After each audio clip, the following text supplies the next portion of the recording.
Hello. Hello. सत्साई बहन जी। सत साई भगत जी। जी।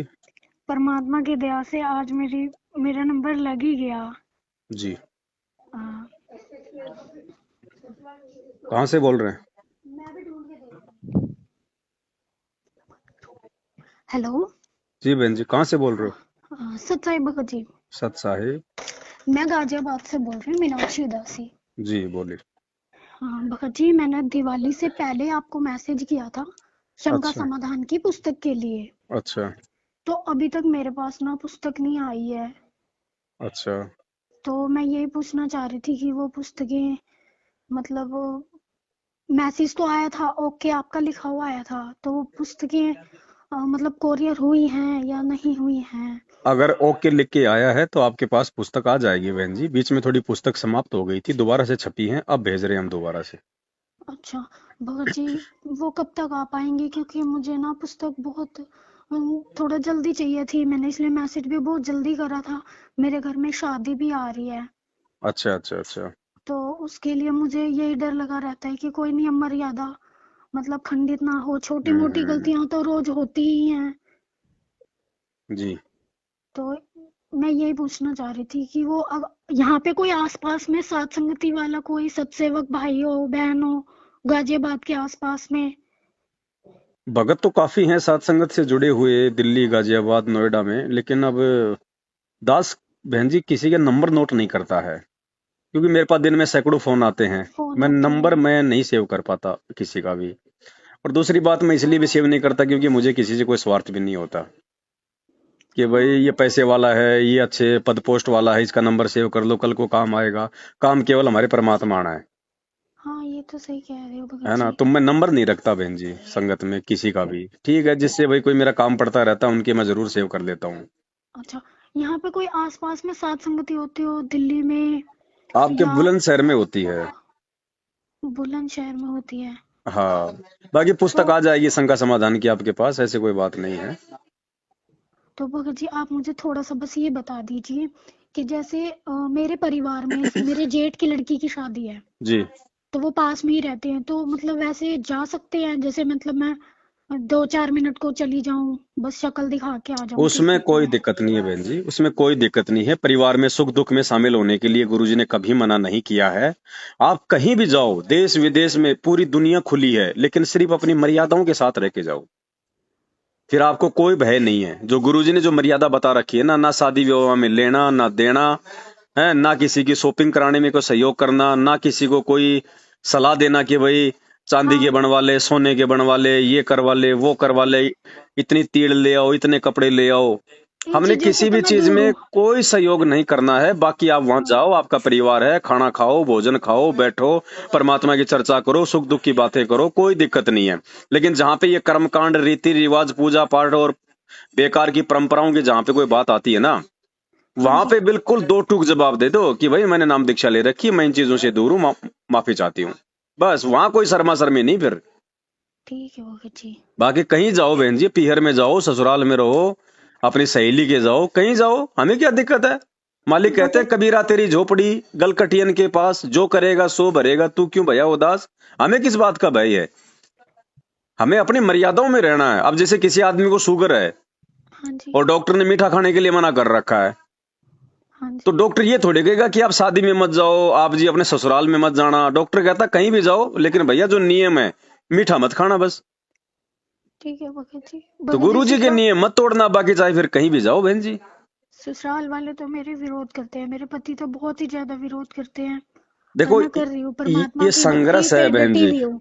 हाँ। इसी को कहते बाकी हैं संघर्ष। जो पीहर वाले हैं वो मान ही नहीं रहे। मैंने उनको बहुत समझाने की कोशिश करी। मेरी जो भाभी है, अभी सन 2020 में मेरे भाई की शादी हुई है रमणी से ही। हम्म।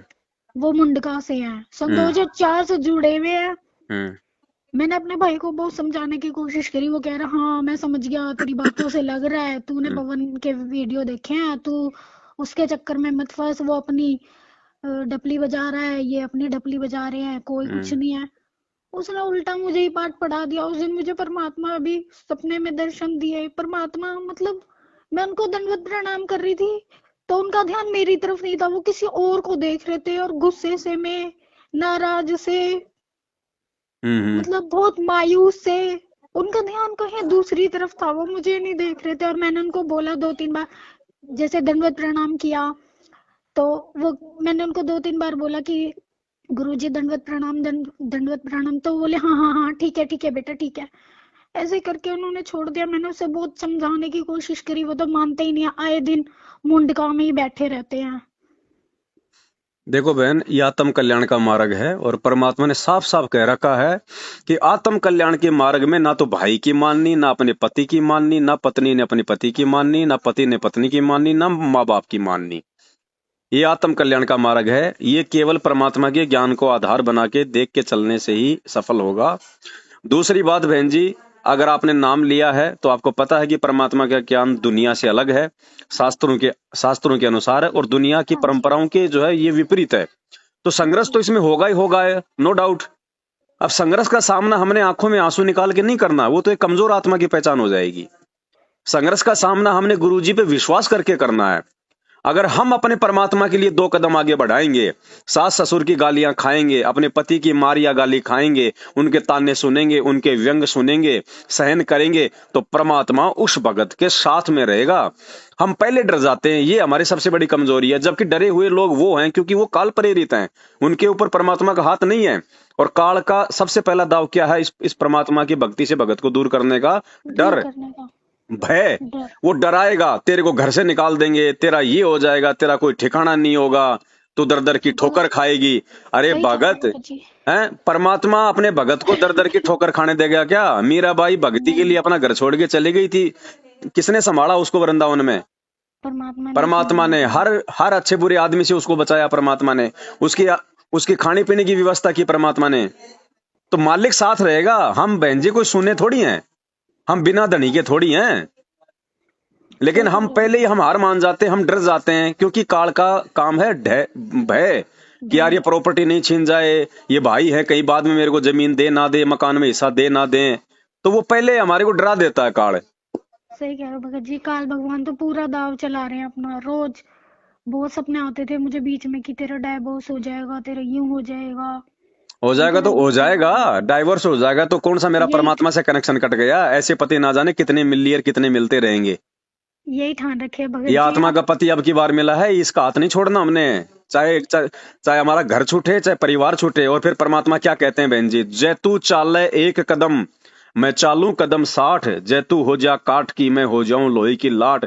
भगवान अपने भगत से 2 कदम आगे चलता है जो संघर्ष करता है मर्यादा में रह के।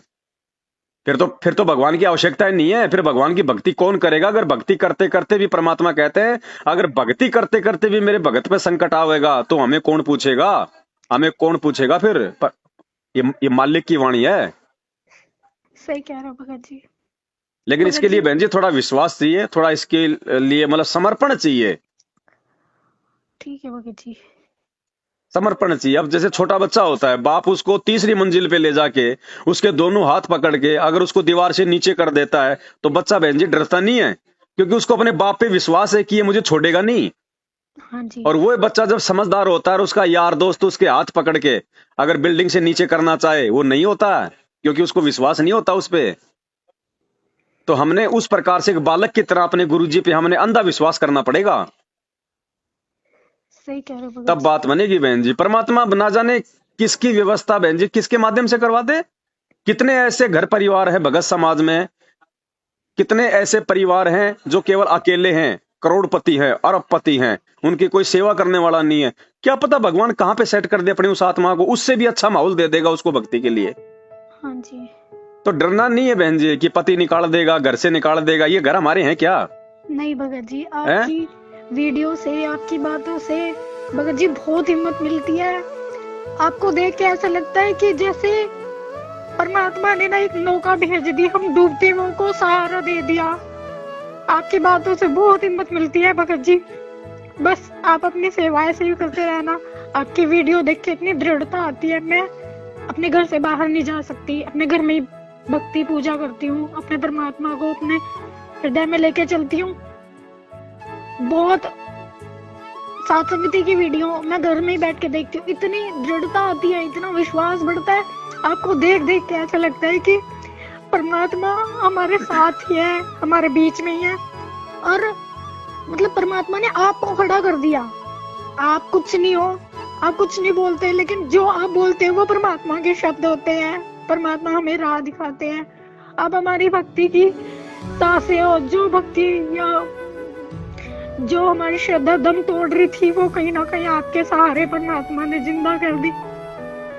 कोई नहीं बहन जी, ये परमात्मा की मेहर है। और गीता जी में परमात्मा ने हमें यही तो पढ़ाया कि अर्जुन, बलवानों का बल और बुद्धिमानों की बुद्धि मेरे हाथ में है। तो भगत जी, बहन जी, इस 21 ब्रह्मांड के सभी प्राणियों का जो कंट्रोल है वो सतगुरु रामपाल जी भगवान के हाथ में है। आपका पति कोई भगवान से बड़ा नहीं है, आपके सास ससुर कोई भगवान से बड़े नहीं है। परमात्मा जब चाहेगा उनका वॉल्यूम अप डाउन कर देगा। जो आज का विरोध कर रहे हैं, कल आपको अपने हाथों पे रखेंगे, लेकिन उसके लिए हमने भी तो थोड़ा सा दृढ़ होना पड़ेगा। वो परमात्मा ने रखे या न रखे, बस परमात्मा साथ रहे, परमात्मा के चरणों में पड़े रहे, परमात्मा अपने चरणों से लगाए रखे, और कुछ नहीं चाहिए। बिल्कुल। मालिक ने कहा ना एक सत्संग में कि भगत को चाहे अपना कति सर्वनाश होता दिखाई दे, लेकिन तुम विश्वास करना एक बार अपने भगवान पे, वो तुमसे दूर नहीं है। गुरुजी ने कहा कि दो लाला जी आपस में लड़ रहे थे। एक ने कहा कि मैं तेरे बाट मारूंगा, दूसरा बोला मैं कौन सा ठाली बैठूंगा। तो जब हम अपने गुरुदेव भगवान के भक्ति मार्ग में अपने गुरुदेव जी के पच्चिनों पे चलते हुए, बहन जी 27 साल से ये भगवान, इसको क्या जरूरत थी इस गंदे लोक में आके और 2 कोड़ी के जीवों की गाड़ियां खाने की, पुलिस वालों के डंडे खाने की, रिमांड सहन करने की। जब ये भगवान हमारे लिए इतना संघर्ष कर सकता है, तो हम नीच अपने आत्म कल्याण के लिए थोड़ा सा भी नहीं कर सकते? और वो थोड़ा सा भी कर लेंगे ना, तब बहन जी उसी समय वो परमात्मा हमारा साथ देगा।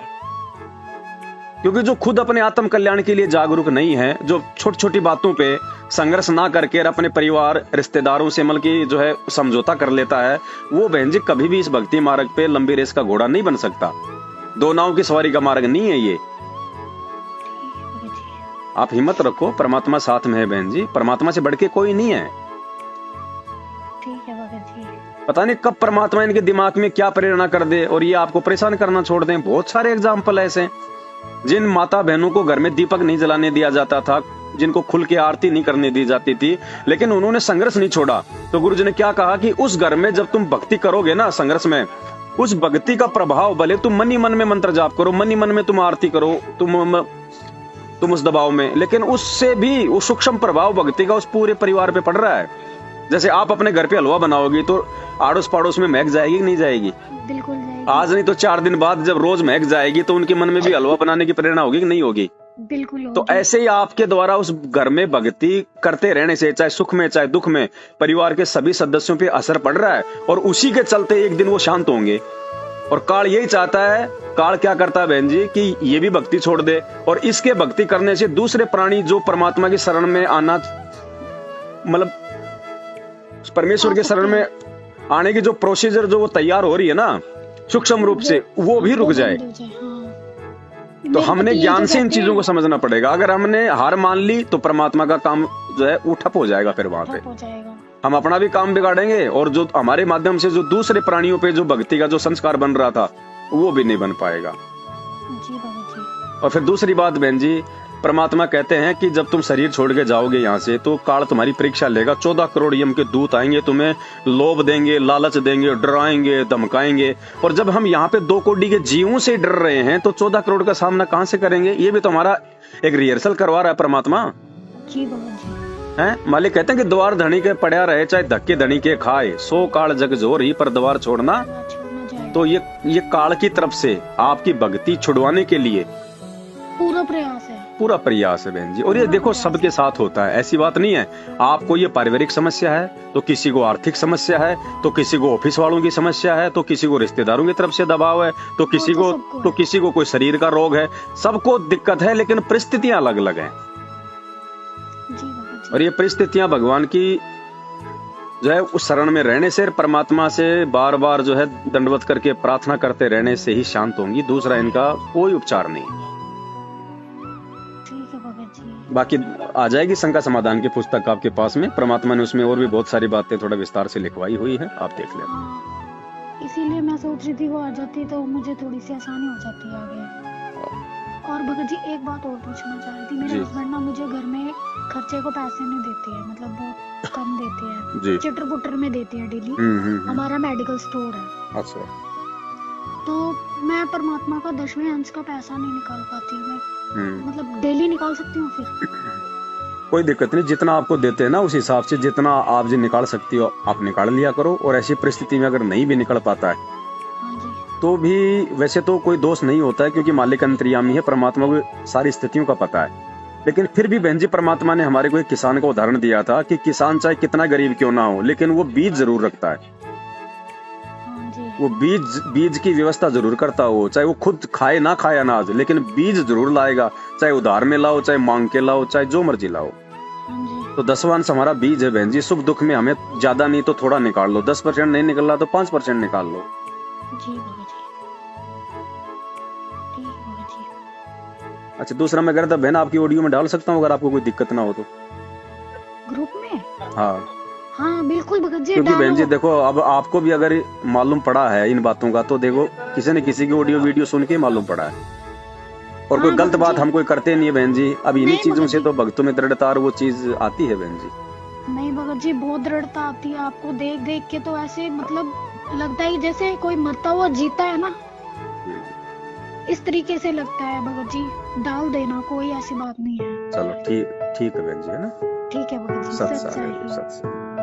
जय हो बंदी छोड़।